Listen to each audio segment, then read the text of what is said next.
Est-ce que tu t'es déjà demandé si tes gènes influençaient tes choix politiques? Alors, non, je me suis jamais demandé ça.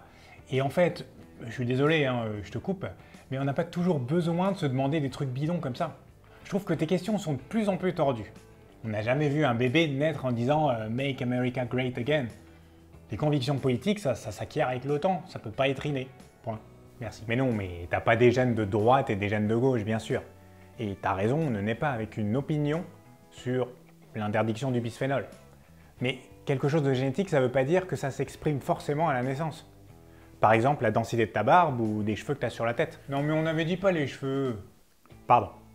Mais faut arrêter avec cette histoire d'inné et d'acquis, ça induit vite en erreur et honnêtement, c'est pas vraiment le vocabulaire qu'on utilise dans le milieu.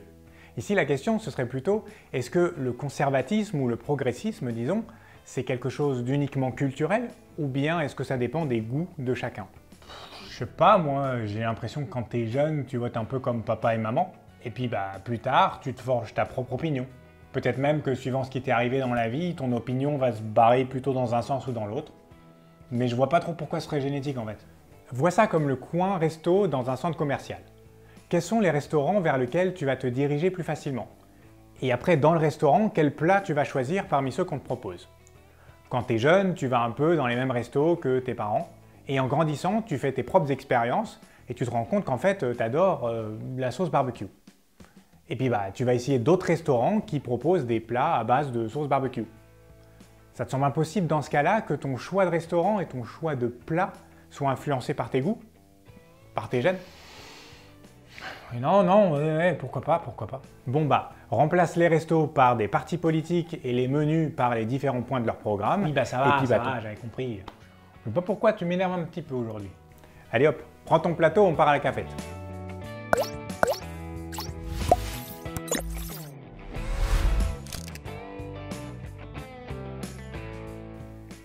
L'étude des comportements politiques, ça remonte aux années 80 à peu près. Mais tu te rends bien compte qu'on parle là d'un comportement complexe. Et classifier ça en gauche-droite, ça représenterait pas très bien les subtilités qui se cachent derrière. Subtilités genre quoi? Tu votes à gauche, mais il y a quand même des idées de droite qui te plaisent au fond? Un truc comme ça? Pas vraiment.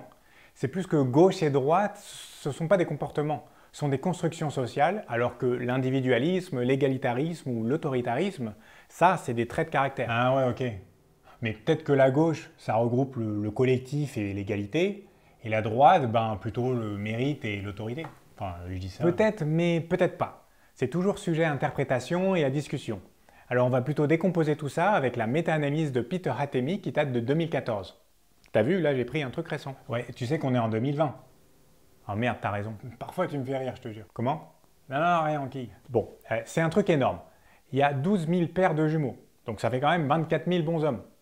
Bon, je te rappelle plus trop comment on étudie cette histoire de jumeaux. On avait déjà expliqué ça ici, dans la vidéo sur le surpoids. Mais bon, là tu vas comprendre quand même, hein, t'inquiète. Les participants viennent soit d'Australie, avec des études réalisées en 1980, en 90 et 2008, ou bien aux États-Unis en 88, 90, 2008, Danemark 2009, Suède 2010 et Hongrie 2012. Ouais, je me méfie de tes effets d'annonce, hein, parce que tu m'as déjà fait le coup. 24 000 participants, c'est bien, mais en fait, ça se trouve en Australie, je sais plus quelle date là, il n'y en avait peut-être que 12, tu vois. Et après, tu vas me dire à la fin de la vidéo, oui, les effectifs étaient petits, tout ça. C'est bien, bon réflexe. Bon, ici, presque à chaque fois, on est entre 1000 et 9000 sujets pour chacun des pays et dates. Presque. Et après, on a cherché à évaluer leur idéologie à travers leur opinion sur, entre autres, la peine de mort, les impôts, l'avortement, l'immigration, la défense, le mariage gay, etc. Ça, c'est plutôt pour quantifier vers quel bord tu tends, entre progressiste ou conservateur. Ils ont aussi demandé aux participants de s'auto-évaluer, plutôt de droite ou de gauche. En général, sur une échelle de 1 à 10. Ils ont encore évalué le comportement des participants, plutôt individualiste ou collectiviste, et leur opinion sur l'égalitarisme économique. Oui, alors, ça fait beaucoup de mots en isme, et je fatigue un petit peu là. En gros, ils essayent de déterminer si les inégalités de revenus, c'est vu comme quelque chose d'injuste, ou bien comme quelque chose de motivant, parce que ça veut dire que tu peux gagner plus. Et enfin, ils ont évalué leurs valeurs, à savoir à partir de quand tu trouves que la liberté de chacun commence à empiéter sur l'égalité entre tous, le respect des règles et de la loi en général, ou même l'obéissance aux parents. Bref, ils ont essayé de brosser un peu tout. Ah ouais, je vois. Soit tu demandes aux participants s'ils votent à droite ou à gauche, soit tu essayes de déterminer leur profil avec des questions. Ouais, c'est ça. Ça fait vraiment beaucoup de données, alors je te mets le lien vers l'article dans la description pour tout le détail. Là, à travers toutes les études, on voit que le comportement conservateur ou progressiste, c'est contrôlé à 40% par les gènes. La vache, 40%. Et ça veut dire que quand je vais voter, c'est pas vraiment moi qui prends ma décision en fait, c'est mes gènes. Bon alors techniquement, tes gènes, c'est pas une entité à part qui vivrait à l'intérieur de toi. C'est toi. Enfin, une partie de toi du moins. Ensuite, il y a un petit détail que je t'ai pas mentionné. Parmi tout ce qui a été étudié entre l'idéologie, l'auto-évaluation, le comportement ou les valeurs, tous ont montré des effets génétiques significatifs allant de 20 à 60%. Toutes, non. Quelque part en Armorique, un petit village résiste à l'envahisseur, un petit village entouré de camps retranchés romains.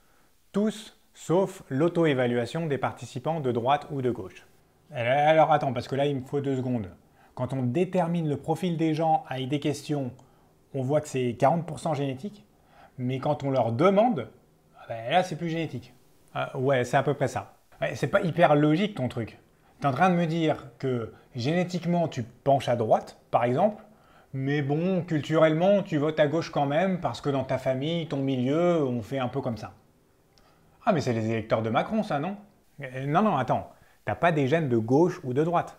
T'as des préférences conservatrices ou progressistes. Bon mais tu joues sur les mots là, ça change rien. En gros, il y aurait des gens avec une génétique plutôt conservateur qui votent à droite, et d'autres avec une génétique plutôt progressiste, mais qui voteraient quand même à droite. Vu que le vote, ça dépend pas de la génétique. Bon et puis tout pareil pour les gens qui votent à gauche.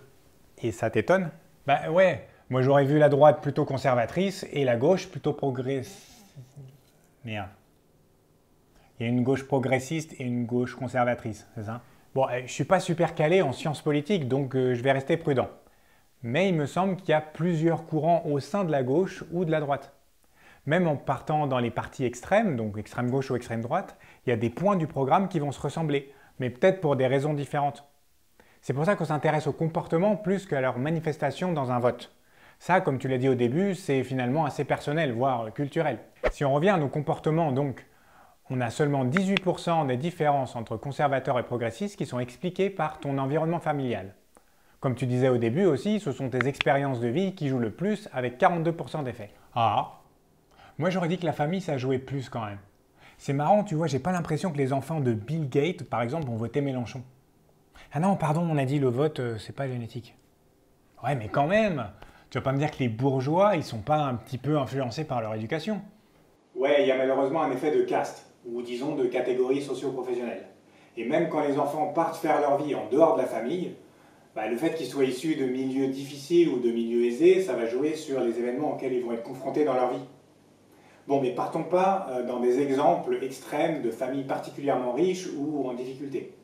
Et puis rappelle-toi aussi qu'on a brossé assez large, avec plusieurs années et plusieurs pays. Je dis pas qu'on a la vérité absolue, mais la tendance devrait être pas trop mal. Oui, mais il n'y a pas moyen de valider tout ça? Genre de savoir si c'est sérieux ou pas? Les méta-analyses, ça fait quand même partie des études les plus robustes. Mais on pourrait chercher, si tu veux, où se trouvent les gènes qui contrôlent tout ça. Tu te rappelles? On avait déjà parlé dans la vidéo ici sur la sensation de bien-être. Quand on arrive à trouver des zones d'ADN, c'est quand même qu'on tient un truc pas mal.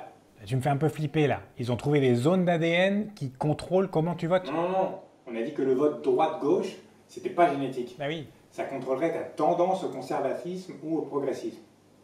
Et bien, ils ont trouvé ça. Oui. Je sais pas ce que je vois là. En bas, tu as les chromosomes, enfin l'ADN quoi. Ah, et les petits points verts, c'est les zones où il y a des gènes, c'est ça? Non, pour être significatif, les petits points doivent dépasser la ligne là. Bon il n'y a rien alors. Non, il n'y a rien. Et les petits points verts alors? Ça, c'est ce qui est ressorti significatif dans les études individuelles, mais pas dans la méta-analyse. Bon voilà alors. Il n'y a pas d'influence génétique sur ton vote, ni sur tes goûts conservateurs ou progressistes en fait. C'est tout. Et non plus. Ne pas mettre quelque chose en évidence, ça ne veut pas dire que ce quelque chose n'existe pas. Toute la partie sur le pourcentage de génétique qu'on a vu avant est quand même très robuste.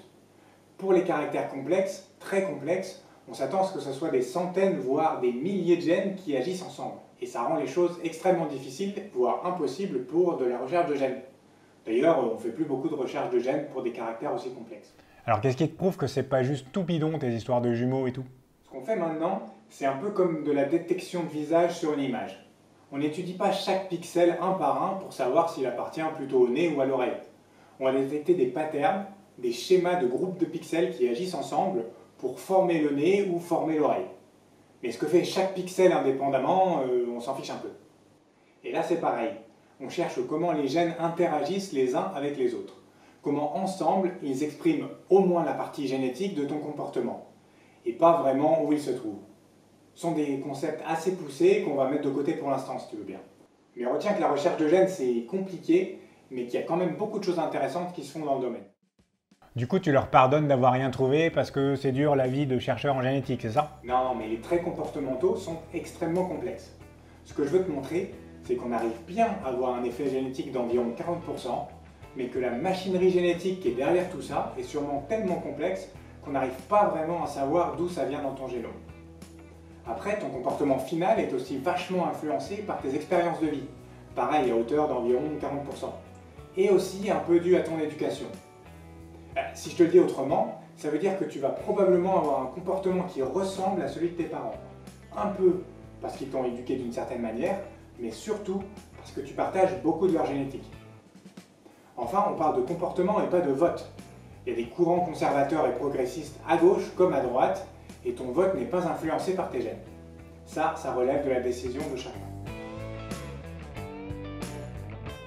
Voilà, on touche à un sujet un petit peu plus sensible et ici l'idée c'est d'inviter à réfléchir sur pourquoi on se reconnaît plus ou moins dans les programmes politiques. De la même manière qu'on apprécie plus ou moins un restaurant et sa carte. J'espère que ça vous aura plu et que ça vous donnera l'envie de vous abonner à cette chaîne sur laquelle on essaye de traiter de l'origine de nos comportements d'un point de vue génétique. N'hésitez pas à mettre un petit commentaire sur Facebook ou sur YouTube pour me dire ce que vous pensez de ce type de sujet-là. Je les lis tous avec beaucoup d'intérêt. J'ai aussi créé un profil Facebook de la chaîne, le lien est dans la description, n'hésitez pas à me suivre, et puis à la prochaine.